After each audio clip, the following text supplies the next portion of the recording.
네, 안녕하세요. 대여배 이경민입니다. 오늘 신성홀딩스를 살펴보도록 할 텐데요. 신성홀딩스가 유형 자산을 취득 결정을 내렸는데 이게 뭐고 배경에는 어떤 게 있었고 이유가 뭔지 전반적인 상황을 살펴보고 정리하는 시간을 갖도록 하겠습니다.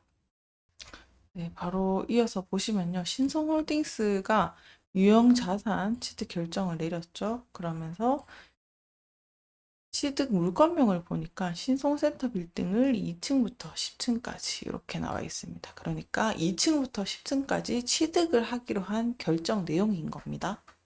그러면 이어서 보셨을 때 취득 금액이 얼마나 되냐? 보시는 것처럼 93억 원에 해당하게 되고요. 그리고 신성식품의 자산 총액은 그러면은 242억 원 정도 되는 금액이 되는 겁니다. 이 금액은 또 자산 총액 대비해서 38%를 차지하는 상당히 규모 있는 비율이다라고도 해석하실 수 있겠죠. 그러면은 거래 상대를 또 확인하셔야 되는데 거래 상태는 코람코입니다. 신탁투자.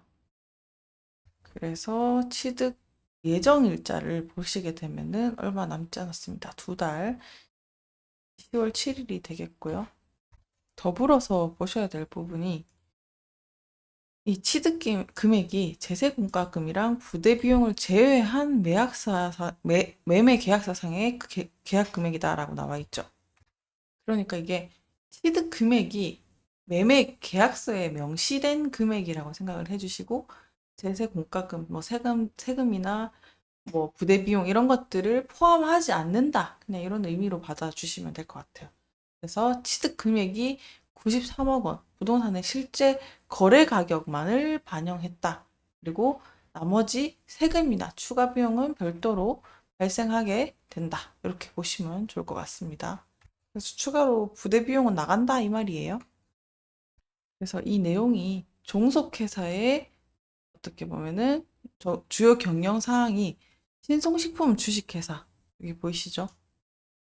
자산 취득과 관련된 공시다 이렇게 보시면 되겠습니다. 신성식품은 장류 제조업하는 회사죠. 그래서 이번에 이렇게 취득을 통해서 자산 가치를 증대하려고 한다라고 보시면 좋을 것 같습니다.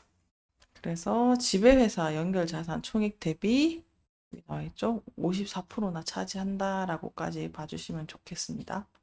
그러니까 이 신성식품 자산 총액이랑 지배회사 연결 자산 총액을 비교를 한 건데 신성식품이 요, 요 내용입니다. 요 전체 내용이. 그래서 신성식품이 취득한 자산의 규모가 지배회사인 자산 총액에서 중요한 비율을 차지하고 있구나. 이렇게 인지를 해주시면 돼요. 그래서 신성식품의 자산 구조, 그러니까 달리 말해서, 다시 말해서 이 자산 구조와 재무 상태에 직결적인 영향을 미칠 수 있는 상황이다라고도 보시면 좋을 것 같습니다. 재미가 없었죠. 그래서 자 주제들 입장에서는 그래서 어떤 상황으로 이해하면 될까 하면 어쨌든 취득을 했다는 거는 좋은 의미로 딱 직관적으로 인식이 되시죠. 그래서 어쨌든 신성식품이 부동산 자산을 취득을 해서 자산 가치를 증가시키고자 하는 의도가 담겨 있다라고도 볼 수 있겠고요.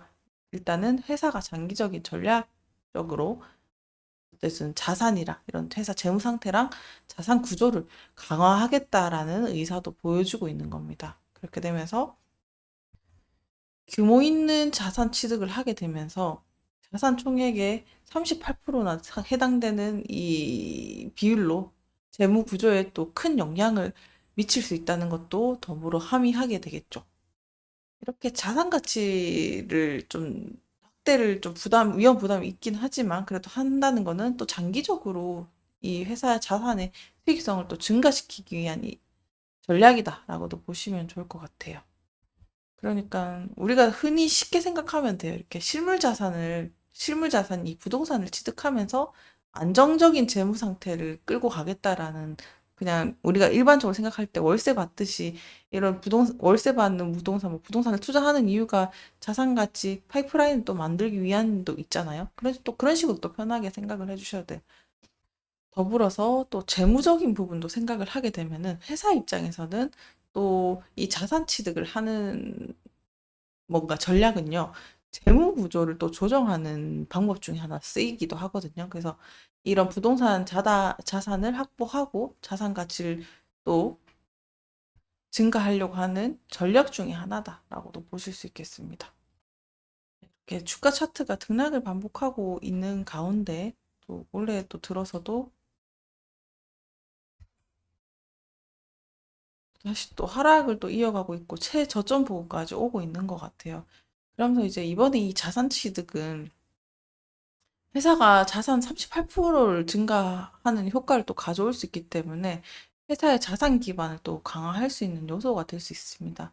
그래서 이런 장기적인 가치 상승을 높이고 그럼 주가에는 어떤 영향을 미칠 수 있을까? 자산 가치 증대에는 또 긍정적으로 신호를 줄 수도 있기 때문에 조금 더 지켜보셔야 된다. 그리고 경영 전략을 또 잘하고 있구나라는 시장의 신호로도 해석이 될 수도 있습니다. 그래서 특히나 이 구간에는 대규모 자산 취득은 또 일시적인 주가 변동을 초래할 수 있는 요인이 될 수 있기 때문에 뭐 지금 또 최저점을 달려가는데 무슨 소리 하냐라고 생각할 수 있지만 그런 요소도 작용이 될 수 있다는 것도 생각을 해 주셔야 되고 무엇보다 신뢰도 면에 있어서 그 재무 뭔가 평가를 또 높이 받을 수도 있는 거죠. 자산 취득이 성장이랑 또 맞물리게 됐다? 그러면은 이 회사의 잠재성이랑 수익성을 또 가져올 수 있는 그런 요인이 될 수도 있기 때문에 그런 상황도 좀 살펴보시면 좋을 것 같습니다.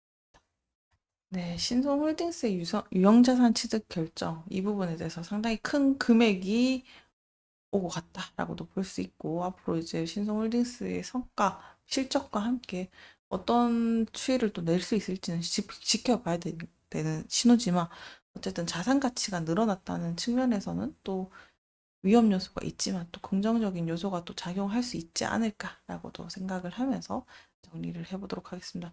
후에 또 신성홀딩스와 관련된 이슈 있으면 정리해서 전달 드리도록 하겠습니다. 오늘도 시청해주셔서 감사합니다.